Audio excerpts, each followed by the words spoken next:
Hi, everybody, and welcome to Bonga Dada Bonga, the platform where we're giving women aspirants in the elections a chance to tell us what they stand for.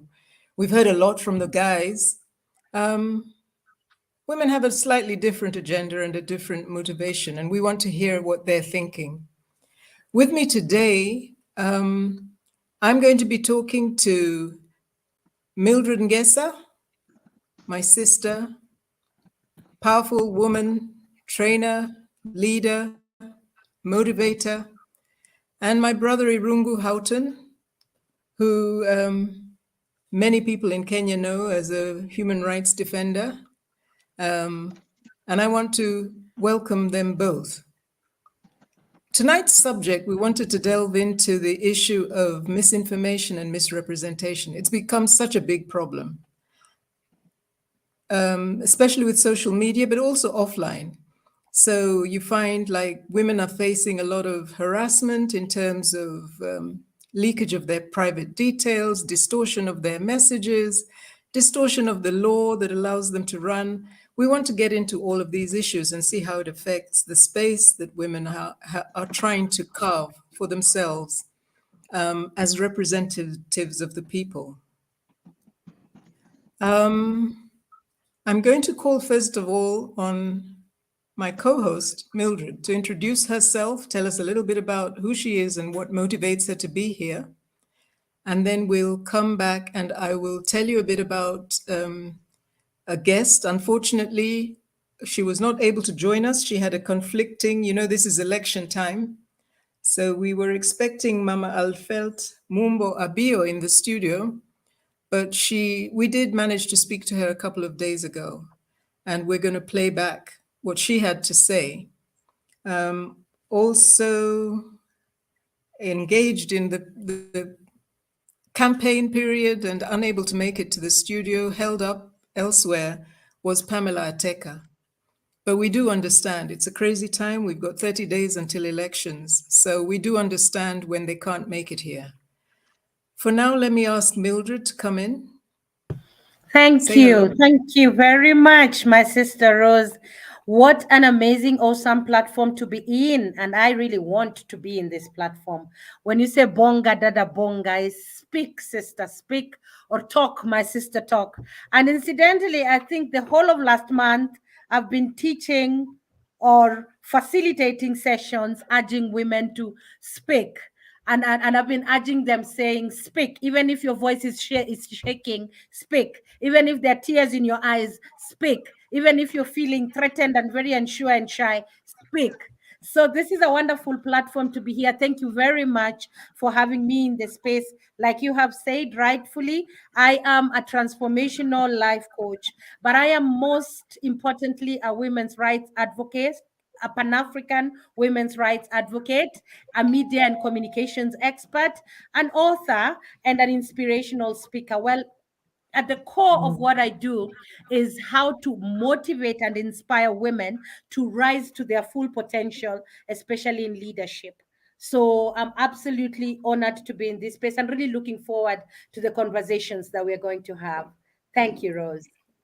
Yeah, thank you. And let's shift to Irungu. I'm not going to introduce you. I'm leaving it to you to say hello and tell us what you want us to know about you. So thank you very much, Rose. My name is Irungu Houghton. I serve as the Amnesty International Executive Director, and it is really a pleasure to be in conversations that surround the issue of women's empowerment and women's political representation. As Amnesty International, we recognize that gender justice is really one of the most important pillars of our society. And therefore, at a moment like this, as we move into elections, making sure that women political candidates are bold, that they come with a feminist agenda, and thirdly, that they are protected and supported during this journey to become either an elected governor of a county or a member of parliament, or even in some ways seek higher office. And unfortunately, I think we don't have a presidential candidate who's a woman this time, but we do have a female deputy president. So it's a good time for us to have this conversation. And thank you so much, Queen Mother, and all my fellow panelists for the opportunity to have this conversation. Thanks for being here, Irungu. Thanks for joining us. Like I said, what we have is we're going to play back because I think people do want to hear what women are facing in the field. And Mildred, you were speaking so eloquently about some of these issues. So I'm going to just ask you to talk about some of the challenges we hear of before we play back the interview with Mama Alfelt.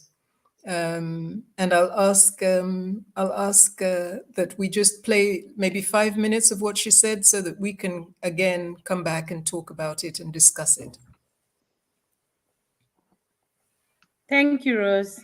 As I was saying to you when we were having our conversation, most election years, I, together with a team of women from across, I think, 8 or 9 informal sectors, we always run a platform that we call #WomenAreAfraid. So #WomenAreAfraid does not only focus on women political aspirants, but focuses on women as the electorate around this period, because electioneering period, campaign periods are a threatening, risky periods for women, both if they are aspiring or contesting or just as voters.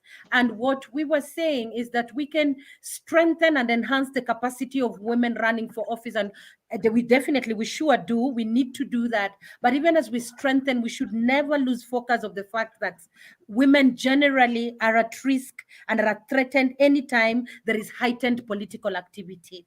So when we look at it, we say, when a woman is bold and brave enough to say, I'm running for office, it takes a lot of courage, because you stand there on a platform that is hostile, right from your house or from your community or from your clan, and then to the larger community. One of the things I do, Rose, is to facilitate sessions on women's political participation in this way. If a woman says she's running, how many questions does the community ask her? How many questions that the community ask the man? They ask a man like 2-3 questions. Oh, which party are you running with? Oh, you have money? Which manifesto are you? The woman, the questions become more devastating. Who are you married to? How many children do you have? Do you have permission from your in-laws? Did your community allow you? Did your father-in-law send you here? How many abortions have you had? What are you trying? It is extremely, extremely hostile. And it goes on, and the list continues. So I think the conversation we are having today is extremely important in terms of misrepresentation of women on these platforms just because they're women. It's a fact. That is the reason why they're being misrepresented, or there's misinformation about them, is just that they are women. And indeed, we must intentionally discuss and unpack with the purpose of just clearing and righting all these wrongs that we see around women who are running for office, because they have every right to do so. Let me switch to Irungu, and let's hear your voice before we play back some of what Mama Alfelt said from the ground.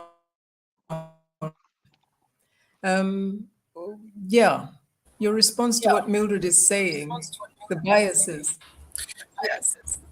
Yeah, I think Mildred has put this really well. I mean, I think, too many women who would like to serve and lead this country really move from, positions of corporate leadership or community leadership to, levels of government, and really would like to step up and lead counties, or to lead the nation for that matter. Too many of them are vilified. Too many of them are under-resourced. Too many of them are subjected to sexism. And it's not just the sexism that is nasty. I mean, the sexism that says things like, for example, you're too ugly even to be raped, or the phrase that was used around women being, if they're married, then they are not from this area. But if they are single, then they're not eligible and they're not appropriate. The sexualized nature of our politics, which is that women are known as manzi, or they're known as supu, or they're known as murembo. And I think what we have to be really careful, both men and women, is to make sure that we dignify women who want to come forward and stand. And I think the other thing to put this into context is, Kenya has a very interesting history in terms of gender representation. In 1920, no woman could vote in the first election. and that was, of course, held under the colonial government. But no African could either vote could stand in that election, nor could they vote. You only had Arabs and Asians and Europeans who were allowed to run, and they were largely men. And it really took 40 years until 1961 before the right to vote was opened up for African people. And unlike the United States of America, where it took 100 years for women to vote after the first American man, in the Kenyan context, you had universal suffrage simultaneously. So men and women voted for the first time, and they've had that right ever since. And I think this is why it's so important to protect not only the women's right to vote, but women's right to lead and to stand. And I think that really gives us a historical responsibility to ensure that we continue to support this right. I think there are a couple of things that need to be put in place. The first is obviously many of the candidates need physical protection, they need security, they need support in terms of resources for their campaigns. Right. They have to be protected on social media. It is really such a sad thing to see women political candidates trolled or victimized or vilified on social media platforms, because that is the cheapest form of communication that you have as a candidate. If you can't afford the $500,000 or the $5,000 a month billboards that we have all over Kenya now, if you can't afford that, then you really only have the social media to be able to communicate. And that's why I think we have to find ways of ensuring that women political candidates are prioritized, there is affirmative action, and we are looking for women, not only women for the sake of women, but really women with a feminist agenda that are able to look at issues from a gendered lens and look at what would be the impact on both men and women of some of the policies that we want to see. Thanks, Irungu. And I think some of the issues you bring up are just so real, and it's some of the work that I'm doing even in this space of media, protecting the freedom of the media, and really just trying to engage institutions and get them to understand that we really have to find means to keep the space, the internet, online, and as well as the offline space safe for women. I want us to play back a little bit of what Mama Alfelt said. So I hope we're ready. We can play that. And I think she starts off by telling us why she chose to run. And then she gets into some of these things. So we'll just take about 5 minutes of the playback. Women in Tana River, for certain reasons, like religious reasons, tradition, how do I put it? Traditionally, we are not supposed to be in the forefront. Yes. So we have to somehow listen to what our fathers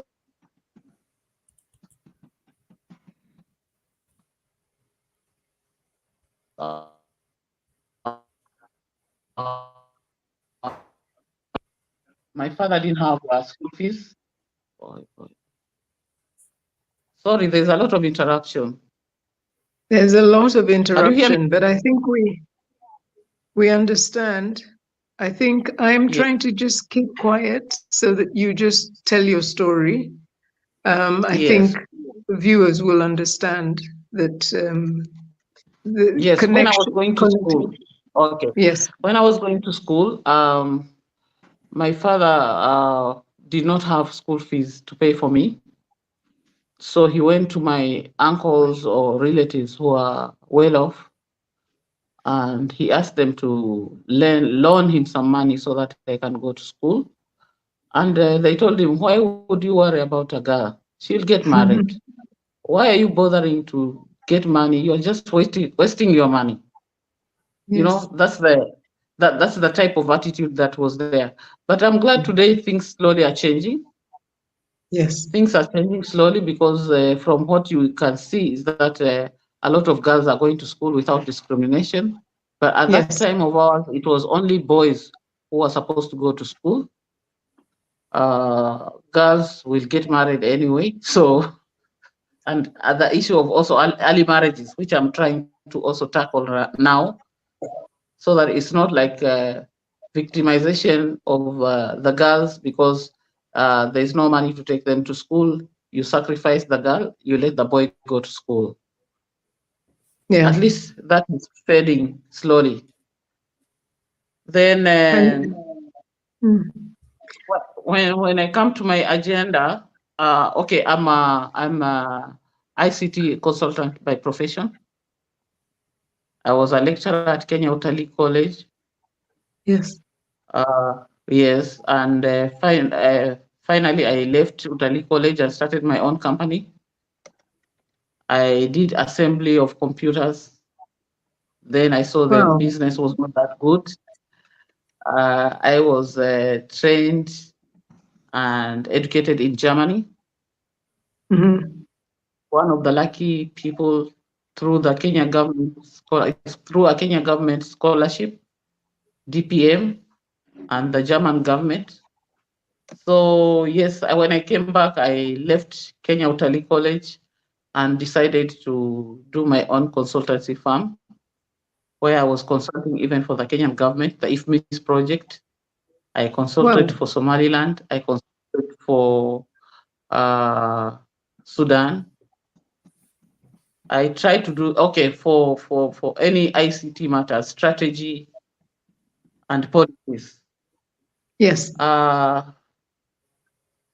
After that, yes, you know, consultancy, you don't really have to run the office from the office.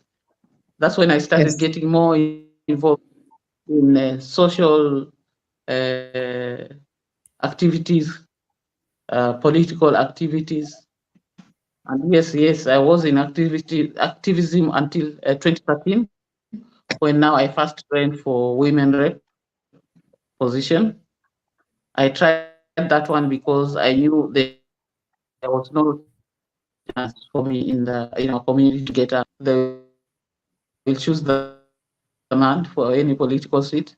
And if there was any way that men could also vie for the women rep seat, believe me, they would choose the man. Yeah, so 2013, I didn't make it. A lot of challenges. One, because I'm not married. I was not married in the community. I was married in Kilifi County.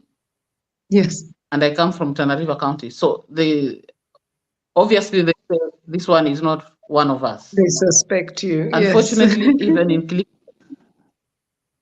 say you are not one of them.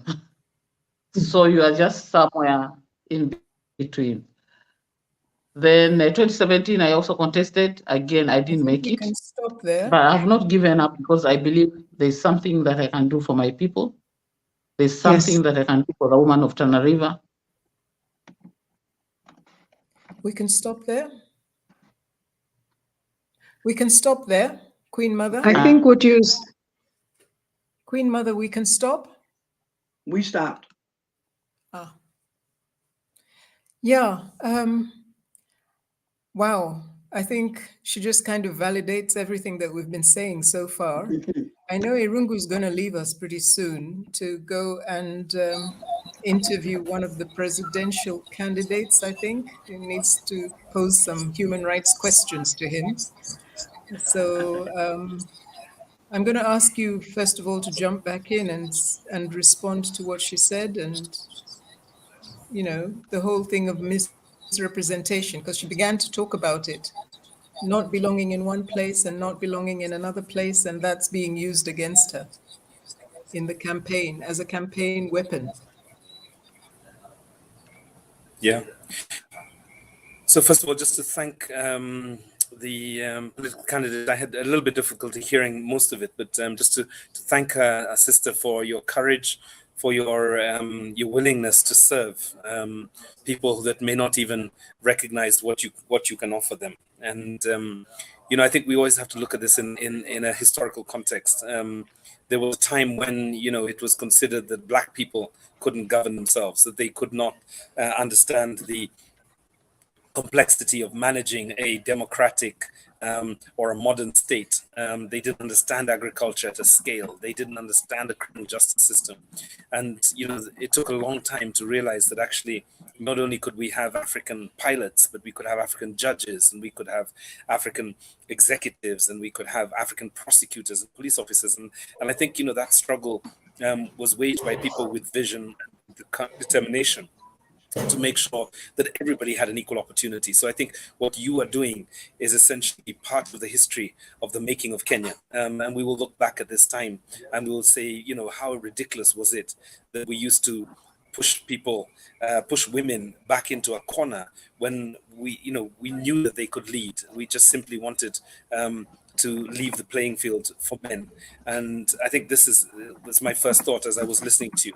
The time will come when this will not be the case. I mean, if we just think about even women's rights issues, it's not long, maybe 10 years ago, that menstruation was considered to be a form of madness, and that women could not be around other people during that period, or that it was felt that women were too emotional to be able to make hard decisions, or they couldn't juggle a home and an office or a business. Or there was a time when women couldn't leave the country without a letter from their husbands, because it was felt that somehow this would destroy the unit of marriage. So I think we have to look at this historically and just say that we're living in an epoch. There are forerunners, there are trailblazers, and you, sister, are one of them. But in many ways, as you trail, you open the door for millions of other girls and women to be able to aspire to becoming a president, to become a governor, to become a member of parliament, not through an affirmative action program, but really on their own merit.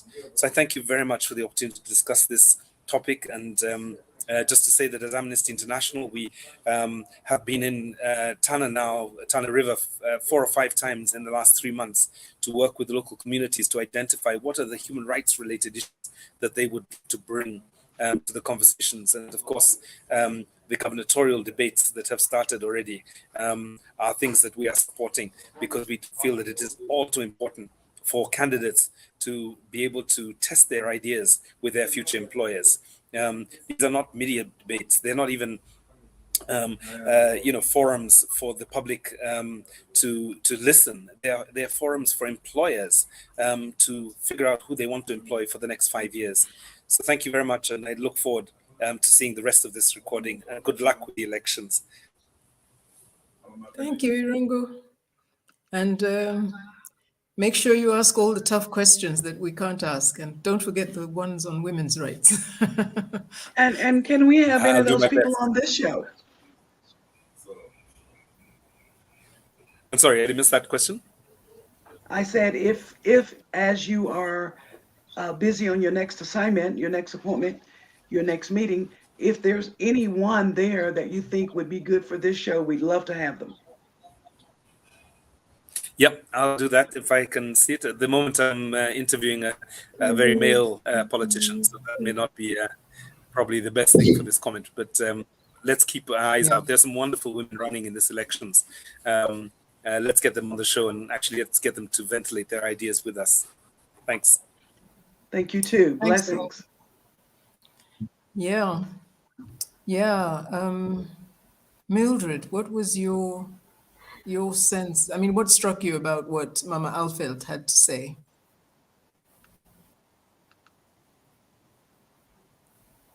I first wanted to really affirm my brother Irungu, who is an openly declared feminist.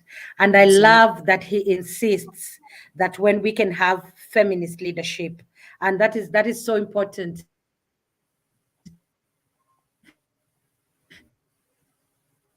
So we have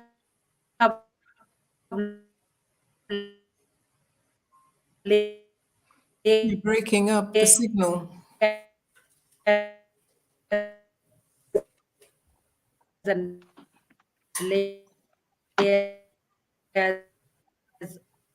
of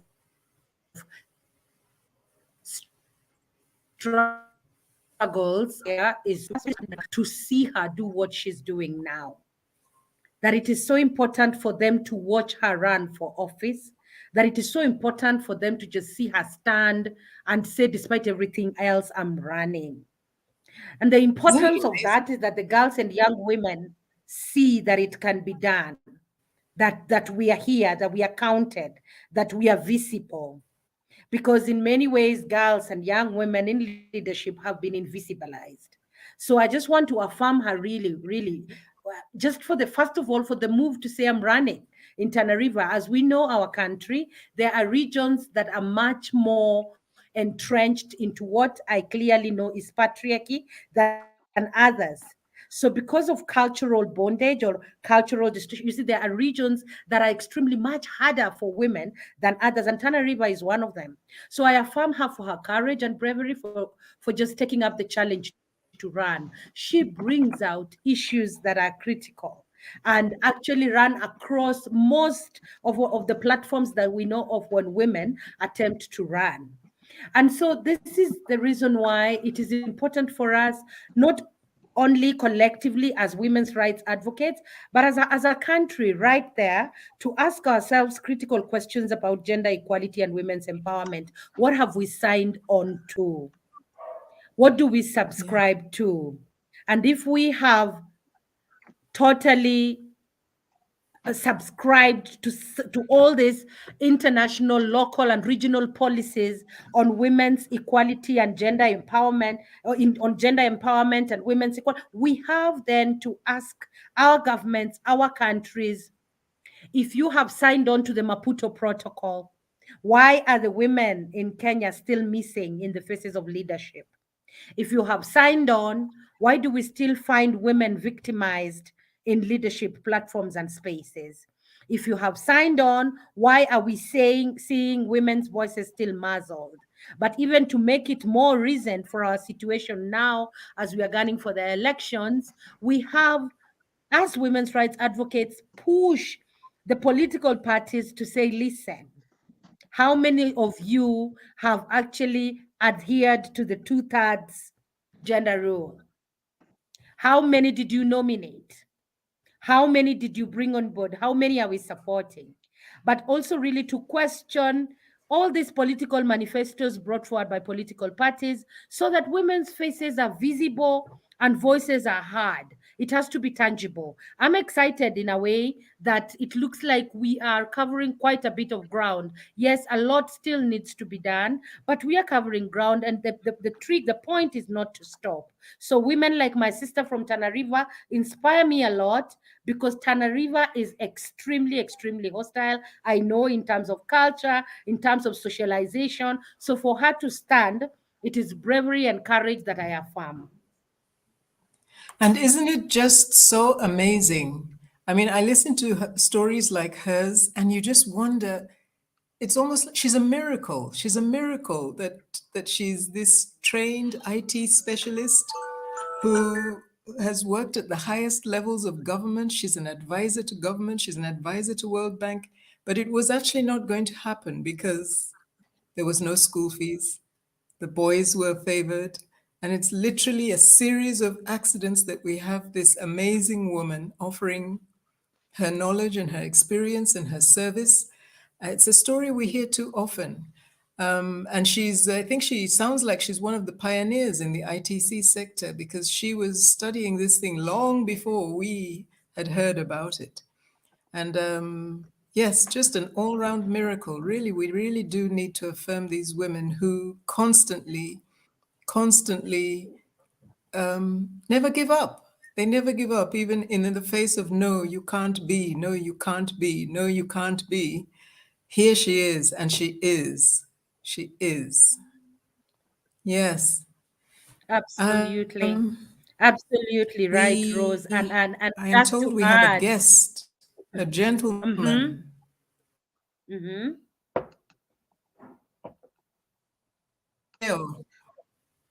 I hope I haven't butchered your name, Kabisa. Nyachieo. Welcome. And tell us a little bit about yourself. I understand you're running for office, but you have a special message for the women. We can't see you. If you can put your camera on to that. Oh, Yeah. nice. You can see me? Yes, we can. Thank you for the Women Forum. My name is Bernard Ochieng Nyachiel. where I'm running, that is in Mathare, I'm known as Mwalimu. And that is because when I completed high school, I started as a Sunday school teacher. So I taught at Hope Baptist Church, Gitaduru. That is a village in Mathare slums. And after some time, I was able to teach in some schools there before I would get scholarship to come to USIU and do my degree in IT, which I graduated in 2019. And having been there for some time and having been exposed to life outside Mathare, I felt that I have some solutions I can take to them. And one of them, for example, is education. So as we talk today, I may be one only or few who have seen the gate of a university. And there are scholarships all over. I was lucky to join USIU with amalgamation of different scholarships that were there. I was able to graduate. That is one thing that is not there. I've just had Kutali College being mentioned, which is just adjacent to the ward where I'm running. Yes. I think if I am a leader, I go to them and ask them, would you create even one scholarship just for one person to walk from the river, like over the river, and come this side and just get that scholarship? I think it will be possible. You have a message. You Um, have a message for the women? Oh, message for the women. Oh, sorry, I was already into why I'm running. Yes, message for the women. For Mathare women, they are not there. Like, there are many, many women who are still in the slums of Mathare that don't know this side of the world. I don't. I've never met one who is a graduate. So there is a lot of work that needs to be done for women in informal settlements. There are many bad news is, but they are very bad news for women in the slums, especially girls. When COVID hit, the number of those who got pregnant, nobody's talking about because they had to go back to their houses, and um, it's bad news. Sanitary pads, bad news. So there's a lot for women who want to do something in the slum. There's a lot to be done. Let me leave it there. Yeah. Okay. It's I heard you when you introduced yourself as an IT specialist. One of the things we're talking about today is the craziness called misinformation, disinformation, malinformation. Yeah. And it's real. What impact is it having on the campaign space, and particularly for women? Because a lot of the information we're seeing is so sexualized. It's about their marriage. It's about their perception. It's just horrible. It's so terribly victimizing. Yeah, it's in politics. They say if you want to attack a woman opponent, then attack her sexuality. It's unfortunate that in Kenya, when you attack men's sexuality, it's like you're making them heroes. But if you attack a woman's sexuality, you are really hitting them at that bad place. It's something that I don't know where it came from, but it's sad that that is how it Yeah. is. Yeah. Yeah, it is. It is. Perhaps it's entrenched in the patriarchal society where there's almost an ownership of women's sexuality and who they marry and how they behave in public. Everything is regulated in that space, and the one target, it's actually like a weapon you can use against women because they're all these. It's very tight. It's a very tight lane that women are supposed to walk in, and if they step, they don't even have to step. You just suggest that they stepped, and it becomes a huge issue for them. Yeah. Yeah. Yeah, There is a and lot for women to do, and maybe even 1% has not been done Yeah. for women. Yeah. Yeah. What was that, We- 1%? Maybe only 1% has been done, because there's a lot that needs to be done, especially women in informal settlements and women who are living in marginalized communities. Although those ones, Since- maybe only 1% has been done. What is your intention for women? What is your intention for Okay, the women for in me, Mathare? For the in women in Mathare, one Mathare. thing I'll do is sanitary pads should be like available every month for all girls in Mathare, like yesterday. So part of my manifesto, there is sanitation, and under it is to provide sanitary pads. Like, it's a must, not something that they ask for. Yeah. Because for lack of pads cause girls to do bad things that I may not mention here. Just lack of pads alone. Yeah. So Yeah. for me, Yeah. it will be a mandatory, not something to beg. Like, Yes. you go to the office and pick your pads. So that is Yes. one. And again, on education, like I said, I don't know in my area. I don't meet ladies who have gone to school. Like, going to school mean college. There would be Yes. many who have struggled to complete high school, because it's a struggle in the slum to complete high school, and I think the struggle is too much for the lady, the girl child. But Yes. even for those who have completed high school, it's hard to find those who are in college. Yes. So if I am given an opportunity to create, of course, scholarship is one of what I would want to do. So if I have like 10 scholarship, I'll give 7 to girls and then 3 to young men. Because what I think is, I got scholarship, but what I know, even way before I got scholarship, I was able to survive. For men, we can go from Django and do those hard things and survive there.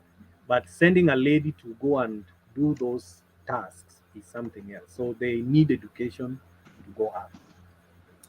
And the fact that you say that there's no education for women means there's very low probability that they're standing for office because they're not qualified. It follows, eh? Yeah, yeah, that one, it's hard to find. Like, in my history with Madare, it's hard to find a girl born in Madare, raised in Madare, and then end up running for any office. Those who run are those who are from outside. Like, Wow. where I'm running right now, the lady who is there, I think there are Yes. 2 who are not born there, they have come from Yeah. outside. So it's hard to find those who are born and raised there to come and offer leadership. Because first, how many make it through even high school, even primary education? Because the injustices that are there hinder women.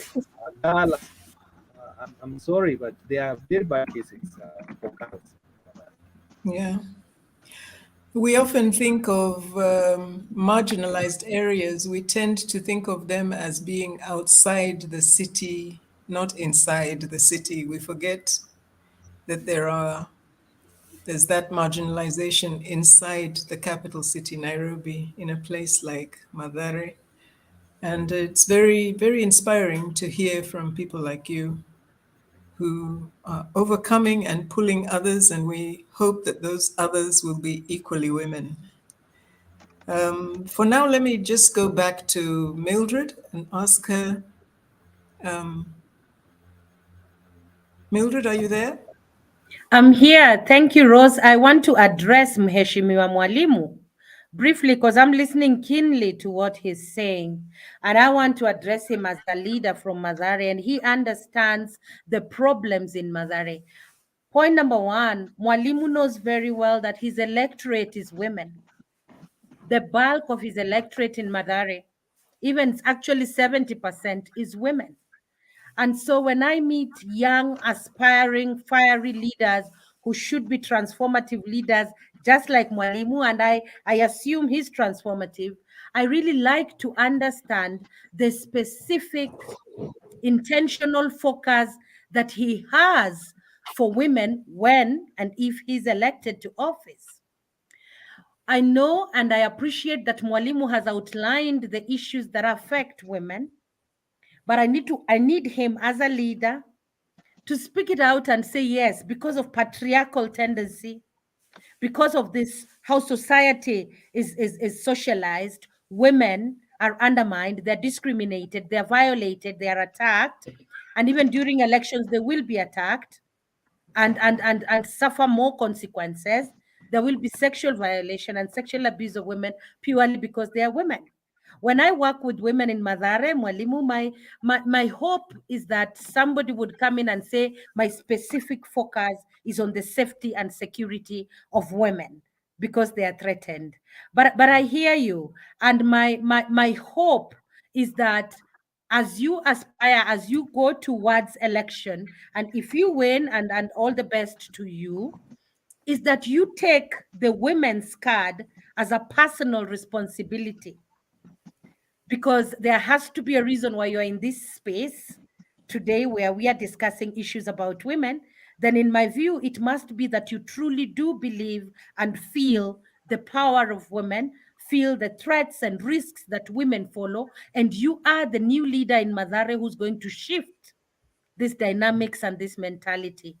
So Rose, I just wanted to urge Mwalimu there, and I'm really appreciative that he's here in this space, that if his campaign, well, he's got a few, like 2 weeks to the, but if his leadership is really transformative, then it has to be very deliberate, very intentional towards uplifting the status of women and ensuring their safety and security. We know Mathare. I work with lots of women's rights advocates and human rights defenders there, and the situation is terrible, and Mwalimu knows it. So I affirm him. He's a young leader. There has to be a point where we start to shift the rhetoric when it comes to issues on women. Like, for example, if Mwalimu wins, and I hope you win, I would be so interested to see you pick a larger number of women within your team. You know, that would be so inspiring. So as you rightfully say, you don't see many who've gone for higher education. Then how do we change that? How do we start changing it? You know, and when we're getting into transformative leadership, talk is cheap. The devil is in the detail of the actions you take as a leader. So I really appreciate Mwalimu, and I will repeat, Mwalimu, and you know it very well, that the bulk of your electorate is women, 70%. Then in all fairness, you have to take the women's agenda to heart and prioritize it. That is how we start changing and transforming. Yes, we're speaking to Mathare Hospital Ward MCA aspirant, Bernard Nyachio, and he's on the UPIA party, which falls under Azimio. What does UPIA stand for? United Party for Independence Alliance. Okay. United Party for Independent Alliance. So, okay. As you know, this show is primarily about women's leadership, and we welcome you because of your outlook, that it is progressive and it is embracing that aspiration that we all have. But as my co-host is asking, well, she was kind of challenging you, and I am wondering, what steps do you think you can take really, apart from education? You've mentioned education and offering priority. It's been suggested that perhaps you should include more women where you walk. What else do you think you see as opportunities where women can be included and uplifted, actually? Because Mathare, like other informal settlements, it has its own unique structures, its own unique problems, and one of them really is the security of women. It's not unique to the informal settlements, it's all over Nairobi and large cities. But let's speak about the place that you want to represent. What steps can you take to ensure women's participation in more visible roles? Okay. Thank you so much. I like your contribution, and I would like to say that I have not come that I'm not such a public figure, but I'm a feminist too. I support women. One way is because I founded immediately after getting an opportunity from the slum and go to USIU to get an education. What happened is I was able to now found an NGO that I call Kujia, Kujia Kenya. So if you go to kujia.or.ke, that is the NGO I founded. And already our CEO is a lady. Our CEO is a lady called Wangari Kinyanjui. And the NGO work is to fight poverty still using digital skills, IT, that is there. So I will challenge you, Mildred, that maybe you will email us. We'll give an opportunity to someone in Mathare, a lady in Mathare who is very transformative, to represent our NGO in Mathare, that is Kujia, Kenya. And there's a lot. Mathare is one region because we want to fight poverty using digital skills. And what we are doing is we have identified 6 slums in Nairobi and then 6 marginalized communities across the country. And Mathare is one of them. So, and our opportunities, in fact, there is a scholarship we are working on that will be dedicated only for women, like young girls 18 to 24, so that they can go to college. We call it Kujia Scholarship for Higher Education. So direct to you, I will give that opportunity to you. Introduce to us a young lady who is still a youth and who is very transformative, and we can bring her on board. And anything we are going to do in Mathare, we'll do through from my NGO. If you want to check us out, check kujia.org. Then you're going to see what we're doing, and it is transformative. Back to your question, and that means if I don't win, I still have a lot to do for women in the next 5 years. So it's not Yes. like I'm not that aspirant who is doing nothing and waiting to do something. No, I'm working already. I'm working. So Yes. we have Kujia NGO that is going to do a lot for women. It's already giving opportunities for women. 60% of our opportunities at Kujia, whatever we get, 60%, actually not less than 60% is for women. That includes who is leading what. From our CEO is a lady, so not less than 60%. Whether we get a scholarship are 60%, not less than 60% are women. So check us out, kujia.org. You'll see Can you what we are doing. spell it? Bernard, Kujia, can you spell it? K-U, Yeah. K-U-J-I, Kujia, K-U-J-I-A, Kujia. It's a Swahili word Dot, meaning campo. Yeah. .or.ke. There are people who Dot, are asking. yeah, .or.ke. I've done IT, so I was able to use 2 websites leading to 1 website. So whether you go through .org or whether you go through .or.ke, still you will land the same website. Okay. Yeah, so kujia.org or kujia.or.ke. You just find us. Okay. And I hope that next And that is to election, fight poverty using. yeah. And I hope next Yes, election exactly. That's you will mentor some women so that we don't have a situation where there's no woman from Mathare who has the capacity or the qualifications to to stand. We must address that. You know, that should not be yeah, happening. actually, 5 years, whether they elect me or not, I'm going to make impact in Mathare. We have Kujia, and Mathare is one of the beneficiary communities that we are going to make impact. And for Kujia, the 60% are meant for women. Whether you work there, whether we have an opportunity to give, whatever it is, not less than 60. But Mildred, let me go back to you. Let me go back to politics. When it comes to politics, the reason why I'm running to address 6 things. So education is one of them, employment is another one, food security is another one, housing is the 4th one, healthcare is the 6th, and sanitation is, sorry, healthcare is the 7th.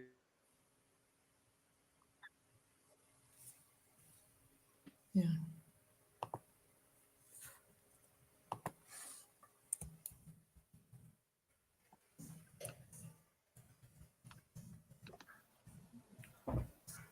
I think we have a connectivity issue. Yeah. Perhaps we can play a little bit of Mama Alfelt again. Yeah. And just hear a little bit, maybe another 5 minutes as we wind up. We're coming to the end of the show now. And really just, yes, we can take that.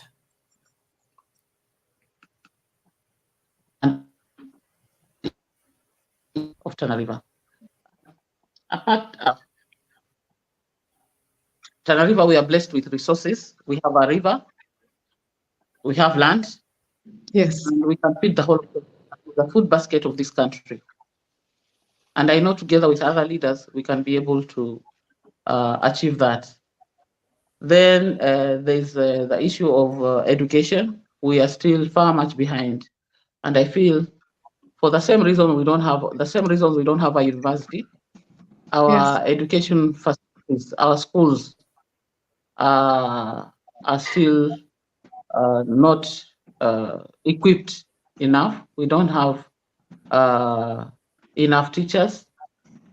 And for that reason, when you see a school in Tana River being said it's a national school, compare it with a school in Kitui or any other county, obviously they're not the same. We don't have the infrastructure. We don't have the equipment. And I think I can be able to fight for my people to get what is right for them. Rightfully belongs. Then the other thing is there's need for people to be educated and to be sensitized. You don't have to be employed to be able to earn a living. But this one is a lot of sensitization and a lot of grooming for our youth who we have a lot of them who are right now jobless. And then you find that whatever is happening now is only the border industry, which is not really taking them any far. Because somebody finishes or drops out of school and they're riding a border. Somebody doesn't have fee to pay for her college or his college and university. They drop out, they come. The solution is a border, which he does not own, just being employed. So those are the problems we have. Then also we have. Can I just can I interrupt? I just wanted to take you back to something which you said, because I think it's a very interesting. It's your first hurdle, actually. The first thing you must overcome is that perception that women don't belong in either place. And I think it was something that the former senator, the late Senator Laboso, faced also when she was being told she doesn't come from her community. She should go to where her husband is, and her husband's community don't see her as belonging there, as really belonging there. She's a visitor in a sense. So this is the first thing that I think that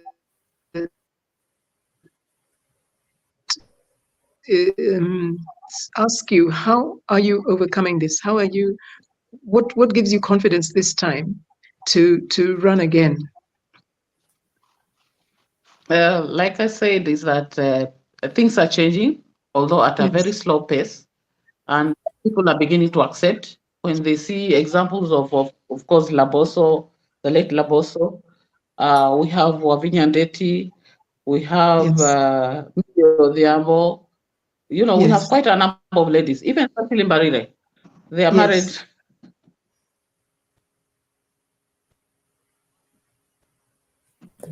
This is not working. Another committee as leaders. So somehow coming from these examples. Yes. It's good. And go ahead. So the other issue is where I want to really see that something is done is the health sector, where we have a big problem. We don't have maternities. We don't have services near our women in the rural areas. So a pregnant woman will be ridden on a motorbike to go to the nearest, which is quite a few kilometers, to give birth. Even when they arrive there, the unfortunate thing is that what we'll call a level 4 hospital in Tana River, still we don't have the facilities. So somebody is forced to get an ambulance and be driven to Malindi, or which is a very unfortunate situation. And I think if I get the opportunity, I'll be able to fight for our ladies to get these services nearer to them. Has devolution not made any change to that situation? Because we hear stories from other counties that devolution at least has brought some services, some change in services. Unfortunately, in our county, the pace is very slow. You see, when other counties have achieved this much, it means they had at least something in place, something you can see in place. In Tana River, we had nothing. No roads, no hospitals. You know, this is what I'm talking about as being marginalized. We were really marginalized. And that's why it is quite difficult for them to be at the same level with others. We were left far much behind, and now we are starting like from scratch. If it is tarmac, we are starting now. If it is hospitals, we are starting now. If it is, because whatever hospitals were there then were maybe missionary hospitals, which were doing good, and then the missionaries left. So we are really in a difficult situation as a county. Yeah. So even it's not only about ladies and maternities, it's about even anybody getting sick. The chances of you getting service are very low. Either they are not doctors, either they are no equipment, or if you want an X-ray, you have to go to. Okay. Can we close? We've lost you again slightly. Hello? Hello? So that is, please stop the video. I think. Hello? Yeah, we need to wrap up now.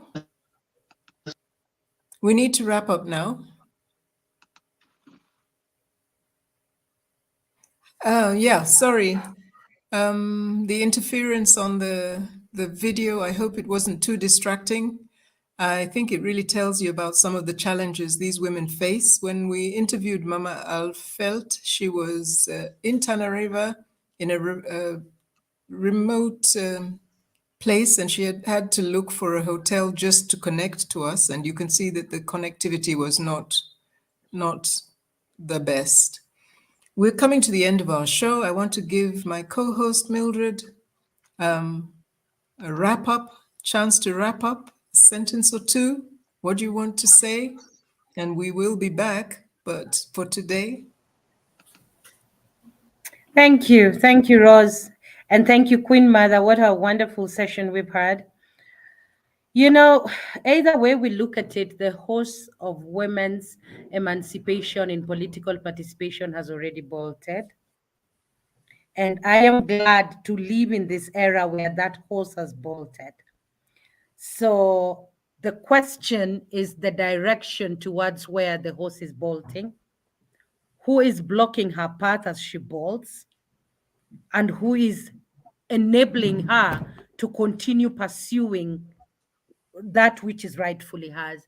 So I'm very inspired and grateful that we have this conversation, and we are having it in Bonga Dada Bonga every week. It's important that we interrogate all these issues that surround issues about women, their visibility, their voice, and their space, their safety and security. And very inspiring to have leaders such as Mwalimu be in this space, and also, you know, the urge and the reality to push that our leaders make it extremely mandatory in their pursuits for transformation to carry along women with them and not let them out. So I think it's extremely important that we are having these discussions, and very hopeful that in the coming weeks that we are going to see better. I wanted to tell Mwalimu and urge him to kindly please watch out for the security of women when it comes to voting day. Yeah. He knows it more than I do. He understands just how challenging it is. When we work there, we even try to put safety corridors for women and girls to escape when things become bad. We know that women and girls are attacked not only by the voters or by the men or whatever, but even by the security forces. So I just wanted to instill it in Mwalimu that maybe together with his team, they may have a specific focus on the issue of safety really and security for women and girls come voting week. But thank you very much, Rose and the team, for this space. Yes. Extremely important, and the conversations must go on. Yeah, thank you, my sister Mildred, and a pleasure talking to you. Thank you for making the time to be here and for very insightful comments and interrogation of issues. We will be having a session on Bonga Dada Bonga on security, very specifically on security relating to campaigning, because it's such a big issue. It's such a big issue, as you say, not only for the aspirants, but also for the voters as women. We're out of time. Pleasure to have had you here. As I said, thank you, Mwalimu, Bernard Nyacheo, Mathare Ward aspirant for MCA and an Azimio party. Thank you, Irungu Houghton, who had to leave us early. The executive director of Amnesty International also describes himself as a Pan-Africanist. We had two Pan-Africanists on the show today. Mildred is also very, very dedicated Pan-African in her outlook. And as she trains for transformational leadership, this is also core to her. And thank you, Mama Alfelt, who took time to be with us and record despite the difficulties she was having with technology. She's running for women's rep on a Ford Kenya ticket, which is a Kenya Kwanza party, and she's running in Tana River. Thank you, Queen Mother, Professor Dashanaba King, for putting together this very, very important platform, and your team too. There are others in the background keeping it going. Thank you. All of you out there, thank you for watching. We hope that it was worthwhile. You learned something, or there's something you can do. Do give us your feedback. Invite your friends and family. We'll be here again on Thursday next week. Good night. Goodbye. Thank you. Good night.